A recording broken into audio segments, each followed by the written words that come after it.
하나님의 말씀 창세기 33장 12절 말씀부터입니다. 제가 봉독해 드리겠습니다. 하나님의 말씀 창세기 33장 12절 말씀부터입니다. 마지막 절까지 제가 봉독을 해 드리겠습니다. 에서가 이르되 우리가 떠나자 내가 너와 동행하리라. 야곱이 그에게 이르되 내 주도 아시거니와 자식들은 연약하고 내게 있는 양떼와 소가 새끼를 데리고 있은즉 하루만 지나치게 몰면 모든 떼가 죽으리니 청하건대 내 주는 종보다 앞서가소서. 나는 앞에 가는 가축과 자식들의 걸음대로 천천히 인도하여 세일로 가서 내 주께 나가리이다. 에서가 이르되 내가 내 종 몇 사람을 내게 머물게 하리라. 야곱이 이르되 어찌하여 그리하리이까. 나로 내 주께 은혜를 얻게 하소서 하매 이날에 에서는 세일로 돌아가고 야곱은 숫곳에 이르러 자기를 위하여 집을 짓고 그의 가축을 위하여 우릿간을 지었으므로 그 땅 이름을 숫곳이라 부르더라. 야곱이 바탄 아람에서부터 평안히 가난 세겜 성읍에 이르러 그 성읍 앞에 장막을 치고 그가 장막을 친 밭을 세겜의 아버지 하몰의 아들들의 손에서 베크시타에 샀으며 거기에 제단을 쌓고 그 이름을 엘렐로헤 이스라엘이라 불렀더라. 아멘.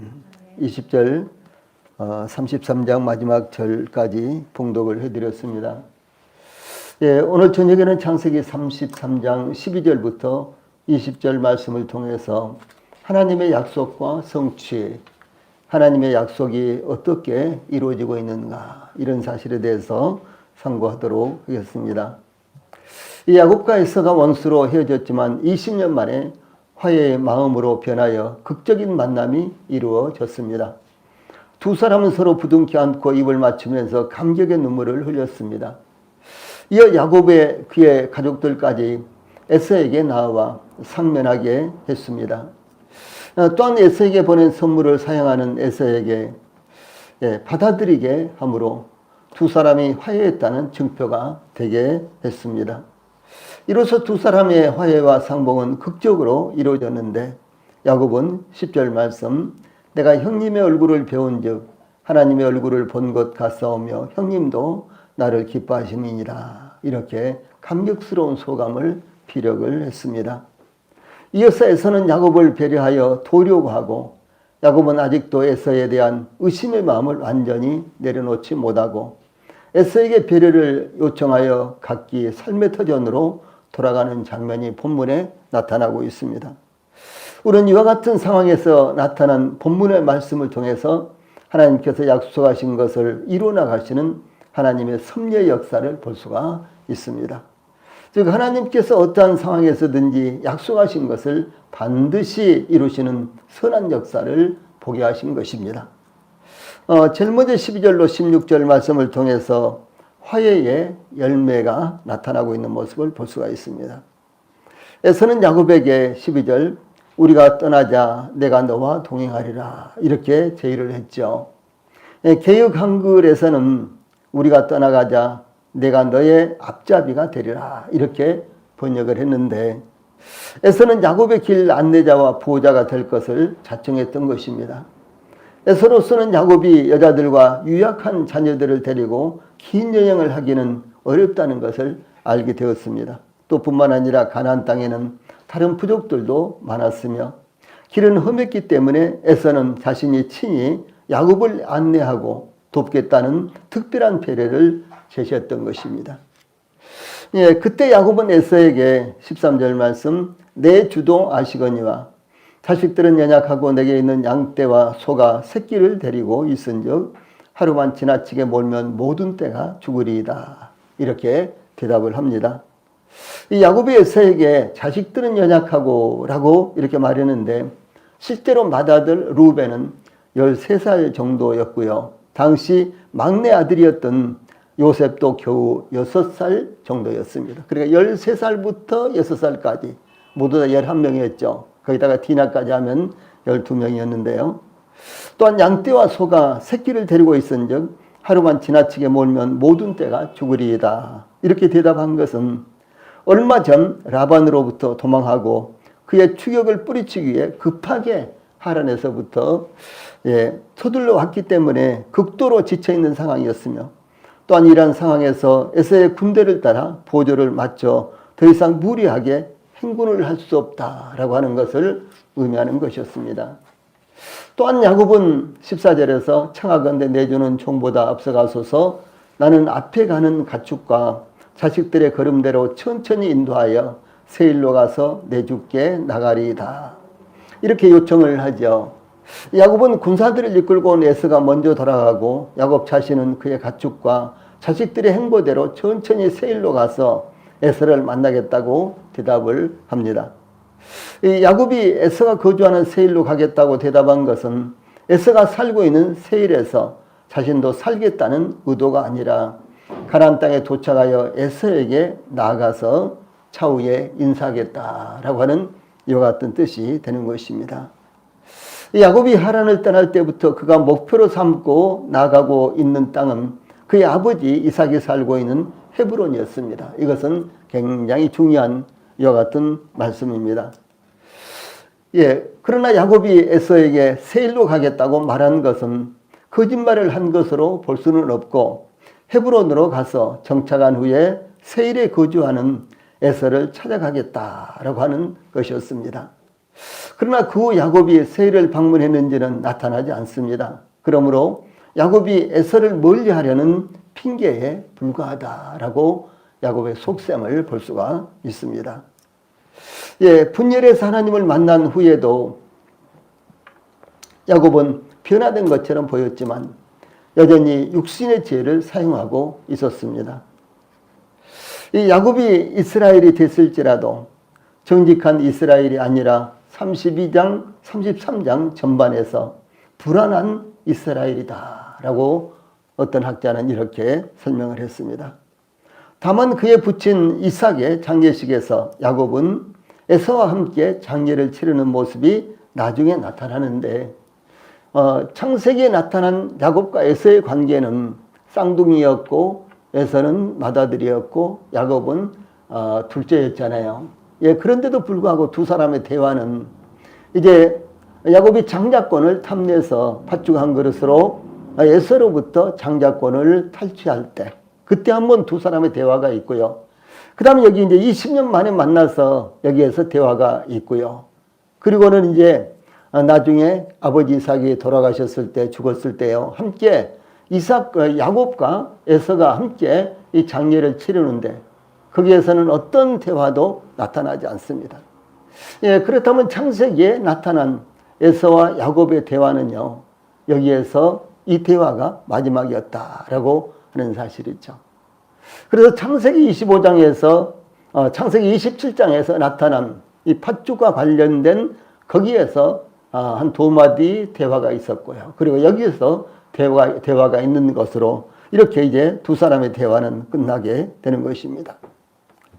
15절 전반부에 이 야곱의 대답에 대해서 에서는 내가 내 종 몇 사람을 내게 머물게 하리라. 즉 야곱과 동행할 몇몇 사람을 남겨두어 야곱을 인도하고 보호하겠다고 제의를 했습니다. 에서는 야곱을 배려하는 것이 진심이었다는 것을 나타낸 것입니다. 내가 너의 앞잡이가 돼서 너를 인도하겠다. 그런데 이제 야곱이 형님 그렇게 할 수는 없습니다. 왜냐하면은 내 자식들은 다 유약하고, 그리고 짐승들은 전부 다 많은 짐승들이 새끼를 데리고 있기 때문에 그렇게 빨리 가면 다 죽을 것입니다. 이제 이렇게 이야기를 했죠. 그렇다면은 그러니까 먼저 가십시오. 나중에 제가 세일로 가겠습니다. 이렇게 이제 말하자, 이제 에서가 그러면 내 종 몇 명을 내게 면물로 들고 너를 돕도록 하겠다. 이렇게 이제 이야기를 했는데, 이것은 에서가 야곱을 배려하는 것이 진심이었다는 소위 에서의 속마음을 이렇게 나타낸 것이었습니다. 즉 에서는 그의 종 몇을 남겨두어 야곱을 돕도록 하겠다는 것이었습니다. 당시 광야 여행은 다양한 위험 요소들이 잠재되어 있었습니다. 특히 어디에서 출몰할지 알 수 없는 약탈자들로 인해서 야곱이 위험에 빠질 수 있었습니다. 그러므로 에서는 최선을 다해 야곱을 도와주기 위해서 배려를 하고 있었습니다. 그러나 야곱은 에서의 배려를 겸손하게 거절했는데 14절 후반부에 어찌하여 그리하리까? 나로 내 주께 은혜를 얻게 하소서, 이렇게 사양했습니다. 이와 같은 야곱의 대답은 마치 아직도 에서를 의심하고 있는 것처럼 나타나는데 너그럽게 사양의 뜻을 나타낸 것입니다. 사실 에서가 앞장서서 야곱을 인도하겠다고 제안했을 때 에서의 제안을 거절하는 것은 명분이 분명히 있었습니다. 아이들은 어리고 그리고 짐승들은 새끼들을 데리고 있기 때문에 이렇게 이와 같은 명분이 있었습니다. 그러나 에서의 두 번째 제안은 그러면 내가 내 종 몇 명을 너에게 남겨두어 너희들을 돕도록 하겠다, 이렇게 제의했을 때요, 이것을 거절할 만한 사실은 이 명분이 없었습니다. 그래서 이 두 번째 제안에 대해서는 논리적인 반론을 제시할 만한 근거가 없었습니다. 그러므로 야곱은 전적으로 에서에게 은혜를 입을 수 있도록 요청을 하고 있는 모습이 나타납니다. 우리는 때때로 어떤 사람의 친절을 우리의 영적인 삶을 위해서 사용하지 않으면 안 될 때도 있습니다. 이럴 때 냉정하게 물리치지 말고 다시는 안 볼 것처럼 대하지 말고 상대방의 마음에 상하지 않도록 잘 설득을 해서 사용하는 것이 우리 그리스도인들이 해야 될 지혜다라고 하는 것입니다. 친구들끼리 만났을 때 이런 경우 술 한잔해, 그랬을 때 나는 예수님 믿기 때문에 술 마실 수 없습니다, 이렇게 거절할 수가 있는데 이것을 어떻게 지혜롭게 할 수 있을 것인가. 근데 이 친구들 같은 경우는 여러 가지 이야기를 해서 거절할 수가 쉽게 거절할 수 있겠지만 직장에서 아주 어려운 상사가 술 한 잔을 내밀었을 때, 거의 대체적으로 우리 그리스도인들이요, 그것을 받아 마시기 시작하고, 그러면 두 번째도 그런 경우가 있으면 또 마셔야 되겠죠. 그 다음에 그렇게 아주 어려운 상사가 없고 바로 위에 사람이 있어도 그것도 거절할 수 없어요. 그러면 누구는 술 주니까 마시고 누구는 주니까 안 마시냐, 이렇게 또 시비가 있을 수 있겠죠. 그래서 이것을 어떻게 하면 지혜롭게 할 수 있을 것인가, 이와 같은 것이요 참 중요하다라고 하는 것을 말씀을 드리는 것입니다. 야곱이 이와 같이 에서의 배려를 사용한 것은 몇 가지 다른 복합적인 이유가 있었던 것입니다. 첫째, 아직도 야곱은 에서의 화해를 완전히 받아들이지 못하고 약간의 위협을 느끼고 있었던 것입니다. 에서가 눈물을 흘리면서 반가워했지만은 에서가 언제 변할지 알 수 없다는 생각 또한 갖고 있었던 것입니다. 둘째, 에서의 훈련된 군사와 자신의 유학한 자녀들과 가족들의 진행 속도가 너무나 차이가 났기 때문이었습니다. 함께 여행하기 위해서는 생각하는 것과 목적이 같아야만 하는데 그렇게 동행하기가 어려운 상황이었습니다. 셋째, 두 사람은 가고자 하는 목적지가 달랐습니다. 에서는 세일로 돌아가지만 야곱은 헤브론으로 돌아가고 있었습니다. 넷째, 야곱은 에서와 화해했지만 두 사람의 생활 방식은 너무나 큰 차이가 있었습니다. 이미 에서는 햇사람의 딸들과 결혼을 했고 또한 이스마엘의 딸과 결혼을 했는데 이들은 다 하나님이 없는 삶을 살고 있었습니다. 그러나 이 야곱은 하나님의 말씀을 따라 살고 있었을 뿐만 아니라 분열에서의 경험 이후 오직 하나님의 말씀과 인도하심을 따라서 살고 있었던 것입니다. 선지자 아모스는 아모스 3장 3절에서 두 사람이 뜻이 같지 않은데 어찌 동행하겠으며 라고 하나님의 말씀을 전파했습니다. 다섯째로 야곱은 하나님의 군대가 그와 함께 하신다는 것을 이미 알고 있었습니다. 비록 물리적으로 하나님의 군대를 볼 수가 없지만 그러나 하나님의 군대를 하나님께서 보내셔서 야곱을 만나게 하셨고 그 하나님의 군대가 야곱과 함께 하고 있다는 사실을 야곱은 믿고 있었습니다. 그렇다면 에서의 도움을 필요로 해야 될 만한 그와 같은 이유가 없었던 것입니다. 그래서 정중하게 끝까지 사양을 했습니다. 이와 같은 다양한 이유로 말미암아 에서의 배려를 간곡한 말로 사용하자 에서는 세일로 돌아갔다라고 16절에 기록되어 있습니다. 세상이 우리 그리스도인들에게 아무리 큰 호의를 베푼다고 할지라도 우리는 그들과 함께 길을 갈 수 없는 것입니다. 그들의 방식대로 살아갈 수 없는 것입니다. 그러므로 야곱은 에서와 함께 할 수 없었기 때문에 에서의 배려를 사용하고 서로 헤어져서 각각의 삶의 터전으로 나아갔던 것입니다. 야곱은 하나님께서 약속하신 대로 가나안 땅, 약속의 땅으로의 귀환에 대한 확신을 갖고 있었다라는 사실이 여러 군데서 나타납니다. 창세기 28장 13절로 15절, 31장 3절 등에 나타나고 있습니다. 그러므로 야곱과 에서는 하나님의 약속의 말씀을 붙들고 있는 믿음의 사람과 하나님의 약속과는 아무런 관련도 없이 살아가고 있는 세상 사람의 모습이 대조를 이루고 있는 것입니다.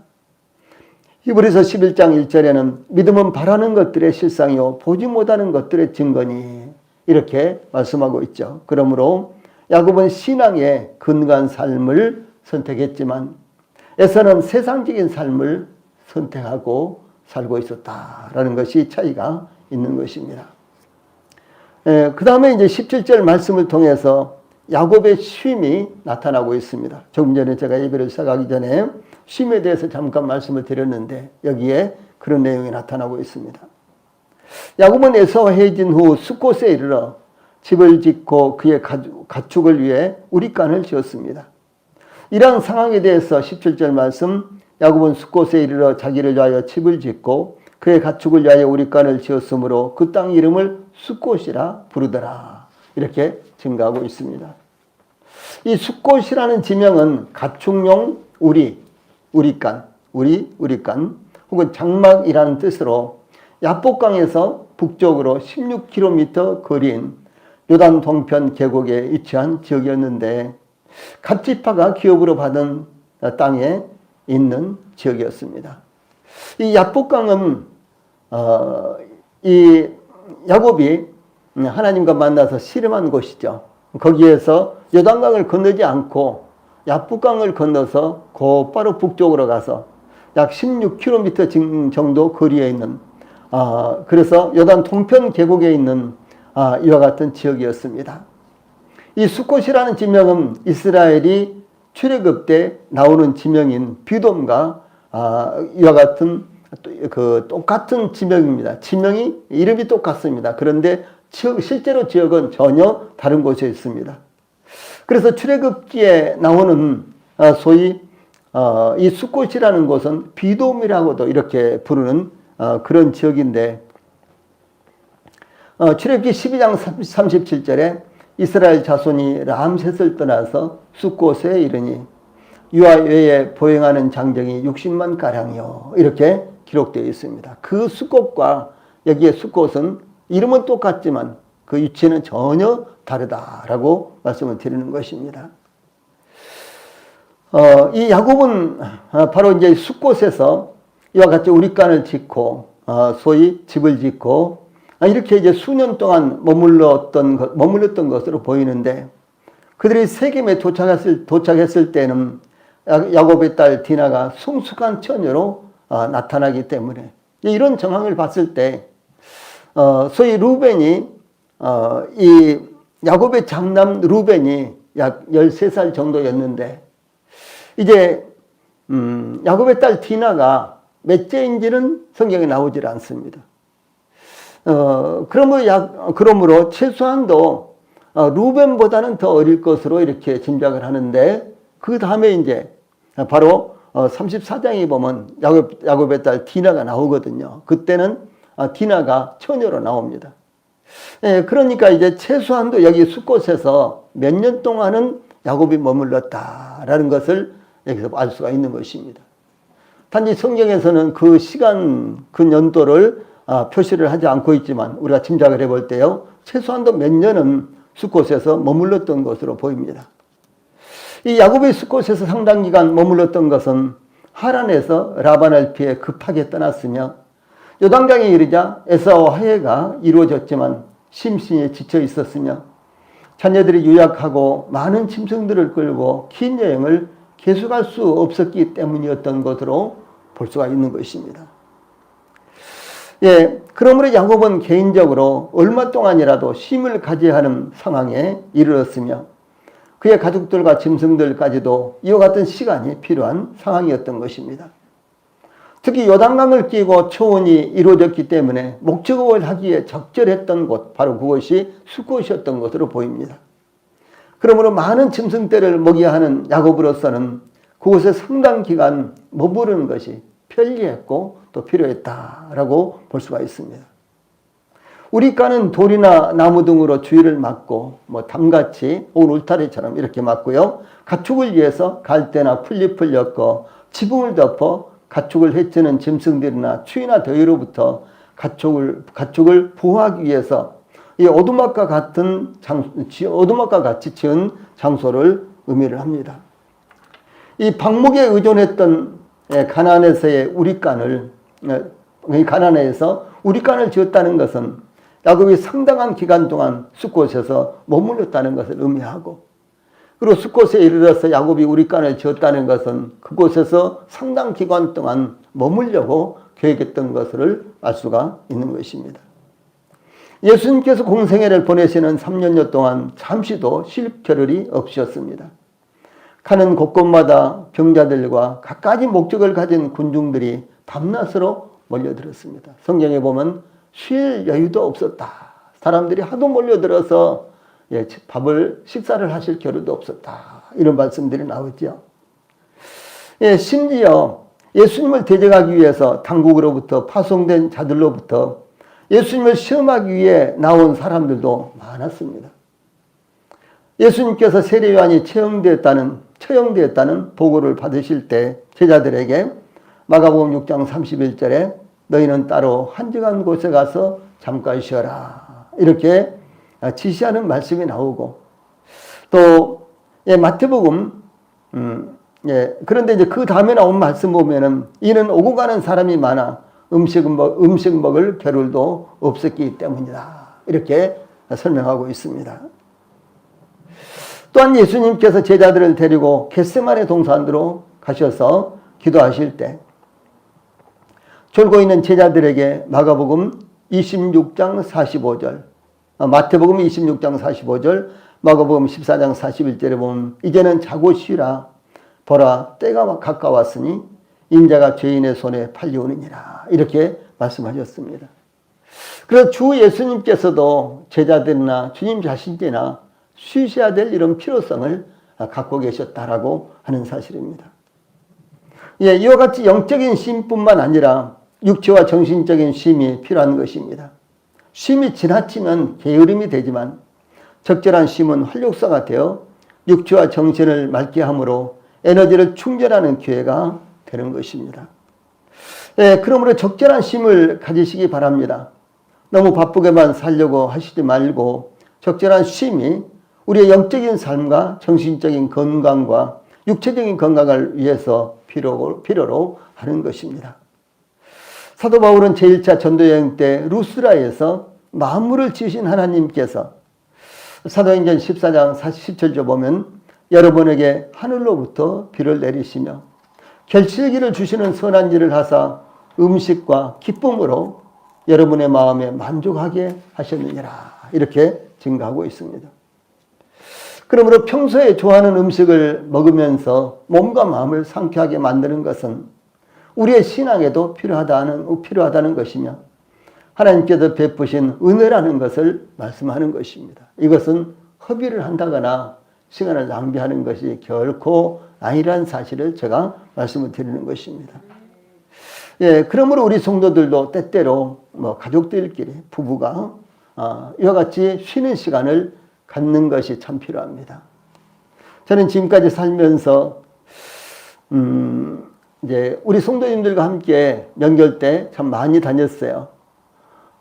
저 강원도 특히 많이 가고 전라도, 경상도, 충청도까지 아주 많이 다녔습니다. 그러면서 많이 쉬었는데 그때에도 사실은 굉장히 시간이 아까웠어요.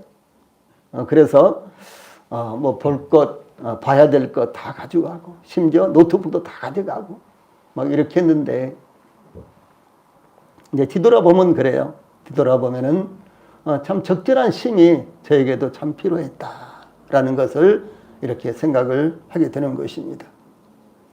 예, 그래서 우리 성도님들도 다 시간이 아깝죠. 그리고 시간을 그렇게 낭비할 만한 그런 여유가 없으시죠. 그래도요, 맛있는 음식도 때로 가족들끼리 혹은 성도들끼리 함께 가서 드시면서 또 차 한잔 하시면서 좋은 시간을 이렇게 갖는 것, 소위 쉼을 갖는 것. 뭐 어려운 주제 가지고 또 토론하고 막 옥신각신하고 그렇게 하지 말고, 그럴 때는 아주 편안하게 서로를 편안하게 해줘야 되는 거예요. 예. 그래서 서로를 편안하게 해주면서 또 부부가 간다든가 가족끼리 간다든가 그러면서도 또 가족끼리 부부가 뭐 어디 가가지고 막 싸우고 뭐 그런 경우도 흔하다고 그러잖아요. 예. 조그만 것 가지고 뭐 조그만 거 하나 살까 말까 해가지고요. 그것 때문에 부부가 다퉈가지고 또 서로 말도 안 하고 돌아오고 뭐 그런 경우도 흔하다고 합니다. 그런데 그렇게 하지 말고 서로를 배려해서 서로가 푹 쉴 수 있도록 그런 시간을 갖는 것이 대단히 필요하다라는 것을 말씀을 드리는 것입니다. 그래서 이 성도들끼리 가더라도 항상 서로를 배려해주고, 나는 좀 불편하더라도 함께 가는 성도들이 편안하다면은 이런 마음을 가지고요 서로 배려하면서 좋은 쉼의 시간을 가져야 된다라고 하는 것을 말씀을 드리고 싶습니다. 야곱이 이와 같이 숫곳에서 짐승들을 위한 우릿관을 짓고 머물렀던 것은 지친 심신의 피로를 회복하기 위한 것이며, 또 한편으로는 약속의 땅 가나안에 들어가기 위한 준비를 했던 것으로 보입니다. 짐승들과 가족들과 자신을 위한 쉼을 가졌다는 것은 쉽게 이해되는데, 약속의 땅에 들어가기 위해서 준비한 것은 무엇일까요? 야곱이 20년 만에 가나안 땅에 도착했는데, 가나안 땅에는 아브라함이 이주하기 전부터 다양한 민족들이 거주하고 있었습니다. 예, 그러므로 그의 가족들에게 이와 같은 가나안의 상황을 설명하며 원주민들과 어떤 관계를 형성해야 하는지 가르쳐야 될 필요성이 있었던 것입니다. 야곱의 4명의 아내들은 가나안에 대해서 전혀 생소한 사람들이었죠. 예. 또 뿐만 아니라 야곱의 그 어린 아이들도, 어린 자식들도요, 가나안에 대해서 전혀 생소한 여 같은 사람들이었습니다. 예, 그런데도 불구하고 사고들이 자꾸 발생한 것을 우리가 나중에 이제 창세기를 읽어가면서요, 상고하면서 볼 수가 있는데, 그런데도 불구하고 불의의 사고가 자꾸 나타났죠. 예, 그러나 이제 그런다고 할지라도 이와 같은 시간이 야곱에게도 필요했다라고 하는 사실입니다. 예, 그러므로 이제 이와 같이 하나님의 선택을 받은 하나님의 백성으로서 하나님께서 아브라함과 이삭에게 약속하신 약속의 땅을 얼마나 귀하게 여기며 또 그 약속을 붙들고 어떻게 다민족이 있는 그런 가운데서요 하나님의 백성으로서 살아갈 수 있을 것인가, 이와 같은 것들은 그냥 가만히 들어가서 적응한다고 깨달아지는 것이 아닙니다. 가르쳐야 될 필요가 있었다라고 하는 것입니다. 예, 야곱은 가족들을 하나님의 백성으로 세우고 가르치기 위해서 아마 숫곳에 머물렀던 것으로 이렇게 볼 수가 있는 것입니다. 다음에 18절로 20절 말씀을 통해서 약속의 땅에 입성하는 이와 같은 모습을 볼 수가 있습니다. 숫곳에서 얼마간의 시간을 보낸 후에 18절, 야곱이 밧단 아람에서부터 평안히 가나안 땅 세겜 성읍에 이르러 그 성읍 앞에 장막을 치고라고 야곱의 동향에 대해서 증거하고 있죠. 야곱이 밧단 아람에서부터 평안히 가나안 땅 세겜 성읍에 이르러 라는 말씀은 야곱이 밧단 아람, 즉 하란에서 출발하여 라반과 에스와의 만남을 해결하고 가나안 땅에 도착한 것을 설명한 것입니다. 사실상 이 한마디로서 이제 베델에서 만난 그 하나님, 그리고 베델에서 하나님께서 야곱에게 약속해 주셨죠. 그 후로 저 하란에 가서 20년, 그리고 이제 하란에서 이제 이 라반 몰래 또 도망쳐 나오고, 그리고 라반이 7일 동안이나 추격해서 또 그들이 상면을 하고, 그리고 처음부터 끝까지 걱정거리였던 에사와의 해구를 하고요. 이와 같은 것들은 참 20년이라는 긴 세월 동안 계속해서 야곱을 괴롭혔던 것이고 야곱을 따라다녔던 것인데, 이게 한마디로 이렇게 요약을 해서 이 모든 과정이 이렇게 하나님의 도우심으로 여기까지 왔다라는 것을 이렇게 표현하고 있는데, 참 놀라운 이와 같은 말씀입니다. 야곱이 드디어 요단강을 건너 가나안 땅 세겜성에 도착한 것은 하나님께서 창세기 28장 15절에 내가 너와 함께 있어 내가 어디로 가든지 너를 지키며 너를 이끌어 이 땅으로 돌아오게 할지라 라고 말씀하신 것이 이루어진 것을 의미를 합니다. 특히 평안히 가나안 땅 세겜 성읍에 이르러 이렇게 표현이 됐죠. 18절 전반부에 평안히 가나안 땅 세겜 성읍에 이르러, 이것은 하나님의 도우심으로 야곱의 안전이 절대적으로 보장되어 가나안 땅에 정착할 수 있게 된 것을 의미하는 것입니다. 하마터면은 저 하란에서 나오지도 못할 뻔 봤죠. 혹시 나온다고 할지라도 라반에게 모든 것 송두리째 다 뺏기고 홀로 단신으로 매도 맞아가면서 도망 나올 뻔 봤죠. 그런가 하면 에서와 만나서 또 한 번 큰 고적을 치러야 될 뻔 봤죠. 그런데 하나님께서 이 모든 과정 가운데 하나님께서 함께 하셔서요, 말씀하신 대로 하나님께서는 야곱을 여기까지 다시 되돌아오게 하셨다라는 것을 이렇게 평안히 가나안 땅 세겜 성읍에 이르러, 이런 말로 여기에 표현하고 있습니다. 그러므로 하나님의 도우심으로 야곱의 안전이 절대적으로 보장되어 가나안 땅에 정착할 수 있게 된 것을 표현하고 있는 것입니다. 18절 후반부에 그 성읍 앞에 장막을 치고 이렇게 말씀이 나오죠. 이 야곱이 가나안 땅에 안전하게 정착하게 된 것을 의미하는데, 세겜성 앞에 거주하기 위해 19절에 그가 장막을 친 밭을 세겜의 아들 하몰의 아들들의 손에서 백크시타에 샀으며 라는 말씀은 야곱이 그곳에 정착하려고 의도했다는 것을 의미합니다. 그곳에는 참 풀들도 좋았고, 그래서 목축업을 하는 야곱으로서는 아주 적절한 장소로 여겨졌던 것 같아요. 그래서 세겜 성읍이 있는데 그 성읍 앞에 땅을 이와 같이 백크시타에, 근데 백크시타라는 것이 얼마 정도 되는지는 뭐 자료에 잘 나와 있지 않습니다. 그래서 그 당시에 통용되는 이와 같은 밭값을 주고 그 밭을 매입을 했다라고 하는 사실이죠. 아브라함이 갈대하고, 그런데 왜 야곱이 세겜성 앞에 정착하려고 했을까? 우리 이것을 좀 생각해 봐야 되는 거예요.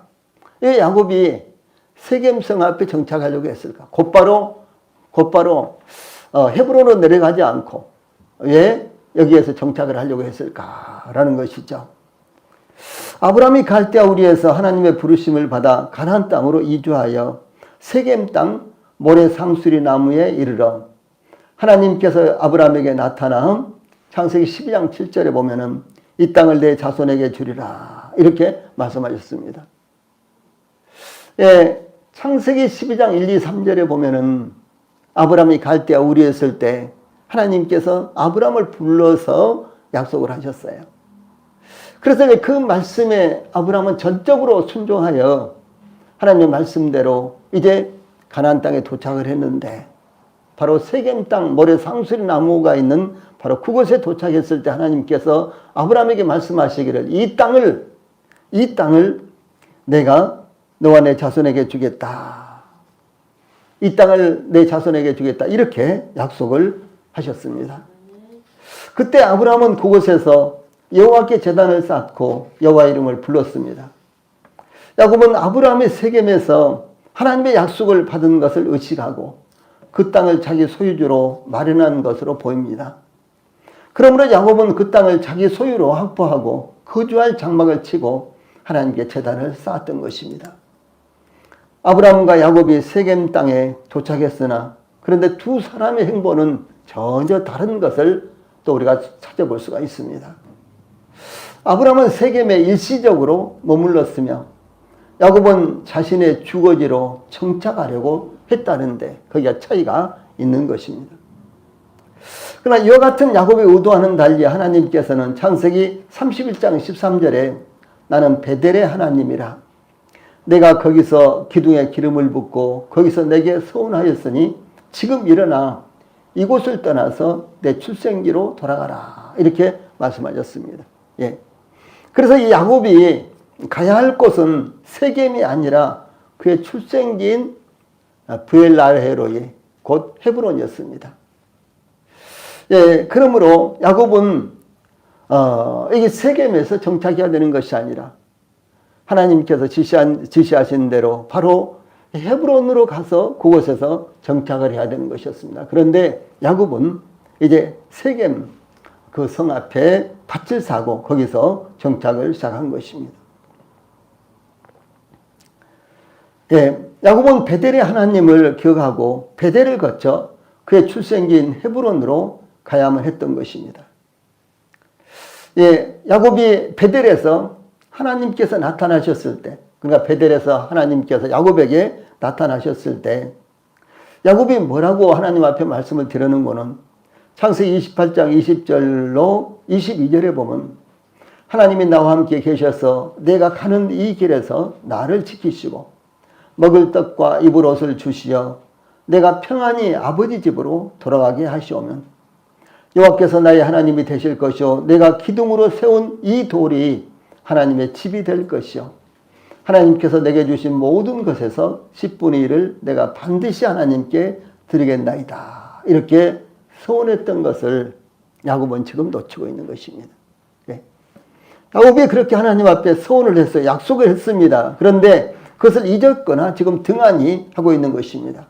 그는 베들로 돌아가서 물론 세겜에 도착해서 하나님 제가 가나안 땅에 다시 돌아왔습니다 하고 이제 단을 쌓고 하나님 앞에 제사를 드리는 것은 옳은 일이었습니다. 그러나 그곳에서 머물러서는 안 된 것이었습니다.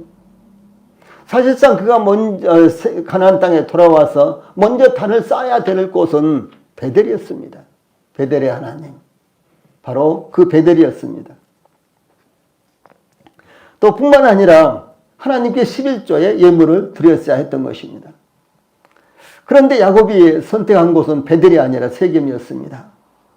야곱은 세겜 성읍 앞에 장막을 치기 위해서 밭을 샀으며 거기 장막을 쳤습니다. 즉 세겜성 앞에서 정착하기 위해서 모든 준비를 하고 있었다라고 하는 사실입니다. 하나님은 야곱과 약속하신 것보다 더 풍성하게 이루어주었습니다. 4명의 아내를 얻었고 그 아내들로부터 11명의 아들들을 얻었으며 거부가 되어 돌아왔습니다. 또한 하란에서부터 7일을 걸려 뒤쫓아온 라반의 행포를 막아주셨고 에서의 마음을 풀어지게 하심으로 눈물로 화해하게 하셨습니다. 그러므로 야곱은 약속의 땅에서 평안하게 정착할 수 있게 되었습니다. 그러나 야곱은 하나님께 서원한 것을 잊어버리고 있었던 것입니다. 그의 눈에 보기 좋은 대로 세겜 앞에 장막을 치고 정착하기 위해서 계획을 세우고 있었던 것입니다.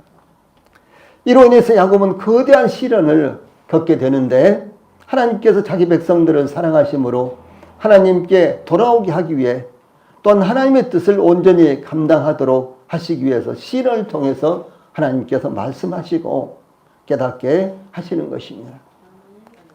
우리는 다음 장 창세기 34장에서 그것을 보게 될 것입니다.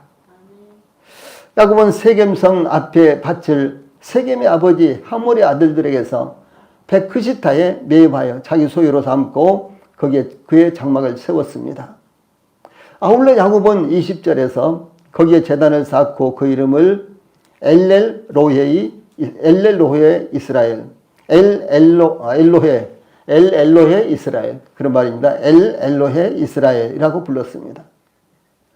이렇게 야곱이 하나님께 경배하는 모습이 나타나고 있습니다. 엘로헤 이스라엘은 엘로헤 이스라엘 띄어서 읽으면요 이런 말이에요. 엘로헤 이스라엘. 이 말씀은 이스라엘의 하나님은 전능하신 하나님이시다 라는 의미입니다. 여기 이스라엘이라는 말을 야곱이 스스로 사용하고 있습니다. 참 놀라운 변화였습니다. 야곱이었습니다. 그런데 야곱이 이스라엘이 되었죠. 그리고 이스라엘 하나님 바로 자기의 하나님은, 자기가 믿는 하나님은, 자기에게 약속하시고 그 약속을 이루어 주신 그 하나님은 전능하신 하나님이다. 이렇게 야곱이 고백을 합니다. 이건 신앙 고백이었습니다. 그렇죠. 이것은 야곱의 믿음이었습니다. 야곱이 그 제단 이름을 이렇게 붙인 것은 하나님께서 약속하시고 그 약속을 성취하시는 하나님이다 라고 하는 고백이었습니다. 즉 하나님은 자신이 계시한 약속을 스스로 성취하시는 하나님이시다 라고 하는 것을 야곱은 처음적으로 그것을 깨닫고 지금 그것을 하나님 앞에서 신앙으로 고백하고 있는 것입니다. 하나님은 야곱이 에서를 피해 하란으로 도망칠 때 베델에서 나타나셔서 안전하게 돌아오게 하시겠다고 약속하셨습니다. 하나님은 그 약속을 이루어 주셨습니다. 야곱은 낯선 땅에서 번영하게 하셨고 약속하신 귀한 길에 천사를 보내셔서 지켜주시고 보호해주셨습니다. 창세기 32장 1절에 보면 하나님의 군대가 야곱에게 나타나죠. 바로 그 말씀입니다. 더구나 단점이 많은 야곱을 거룩한 성품을 가진 하나님의 사람으로 변화시켜 주신 모습이 나타나고 있습니다. 그래서 이것은 바로 너를 야곱이라고 부르지 말고 이스라엘이라고 불러라. 이런 말씀입니다. 또한 하나님께서 야곱에게 약속의 땅에서 모든 시련과 풍파를 이기고 살아갈 수 있는 용기와 신앙을 허락해 주셨습니다. 그러므로 야곱이 깨달은 것이 엘로헤 이스라엘, 즉 이스라엘 하나님은 전능하신 하나님이다 라고 하는 사실입니다. 그러므로 야곱과 함께 하셨던 그 하나님은 지금 우리와 함께 하시는 하나님이십니다. 그래서 우리와 함께 하시는 하나님은 우리에게 약속하신 대로 우리를 지키시며 인도하실 전능하신 하나님이시라는 것을 우리 모든 성도들이 믿음으로 받으시고 그 하나님을 의지하시기 바랍니다. 그리고 우리들의 신앙 가운데서 우리들의 매일매일의 고백 가운데서 하나님은 나의 하나님이요 나의 하나님은 전능하신 하나님이시다. 이런 고백이 있기를 바랍니다. 예, 기도하시겠습니다.